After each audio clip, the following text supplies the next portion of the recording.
whole day here today in Zhujiajiao in Shanghai. As I walk out on the playground here, reflecting on a few topics. I was just reflecting on a question which someone asked me a few moments ago about Tai Chi, yoga, and so on, as it relates to a Christian, for example. And the question was, do people get possessed by practicing Tai Chi Chuan or yoga? And my answer was, on the surface, it would seem so in some cases. The reality is not, it doesn't happen.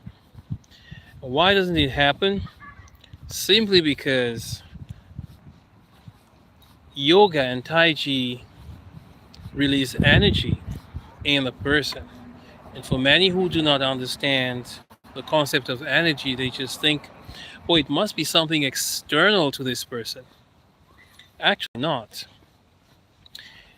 At least initially, the only energy that is released in a person when they practice Tai Chi Chuan or yoga is energy within their own bodies, within their own systems, their own nervous systems, vagus nerve and other nerves.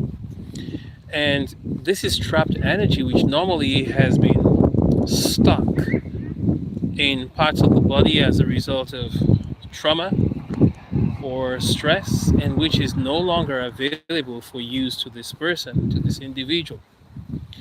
Now, Tai Chi or yoga will release this energy, and then this energy will go on to act as an amplifier. This word should be remembered, amplifier. It doesn't bring in anything from outside, it just amplifies the strength of whatever was already existing within yourself. So if you are an angry person and all you do is practice a simple exercise that releases nervous energy inside of you, your system ramps up and your anger will be amplified. Your fear will be amplified if that's what you were. Which is why other aspects of Tai Chi and yoga work on calming down the mind and reducing overthinking and focusing the mind on positive thoughts and so on. So there's a positive thinking aspect of them, but there's the energy releasing aspect of them. And if you pick up this practice of Tai Chi or yoga with no intention whatsoever of actually making of yourself a better person, and you pick them up and you practice them, they will release the energy which is pent up inside of you. And whatever experiences, traumas you have had in the past will be amplified and they will be released, and you will have to deal with them. If this release happens too quickly, your mind will be flooded with all the pain that you have experienced in the past that you haven't dealt with, and you're going to have to deal with them at that time. Sometimes it might be beyond your scope and you might need help. This is one of the reasons why some people who go and practice Tai Chi, Qigong, or yoga end up in trouble. Not because they are possessed by something coming from outside of them, but because this release of this burst of nervous energy is amplified things which they have not resolved inside of themselves, and now they are in trouble having to cope with all of that.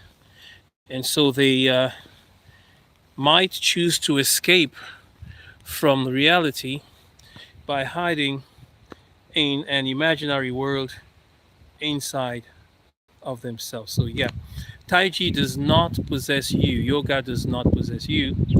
If you are possessed, it is only a manifestation of what was already inside of you. You were possessed already for a long time, if we would use that kind of term. For the religious minded, we might use such a term. Otherwise, I would say it's traumatic issues you're dealing with, in your mind. So, yeah, That's what I had to say about that. There is no possession caused by Tai Chi or by yoga. The only possession is what you had already. Those emotions which you had in the course of your life allowed to become too powerful, too strong, and which now dominate your mind and which you have no control over. If you already have little control over your emotions, and then you practice something like Tai Chi or yoga, when they release energy, nervous energy in you, all of those emotions will be amplified. So be careful. Prior to practicing this, talk about your emotions, your problems with your instructor, talk about your issues with a therapist before you practice, such that those traumas are not released all of a sudden, and then you're faced with having to deal with them too quickly, or earlier than you're prepared to actually do so. Thank you very much.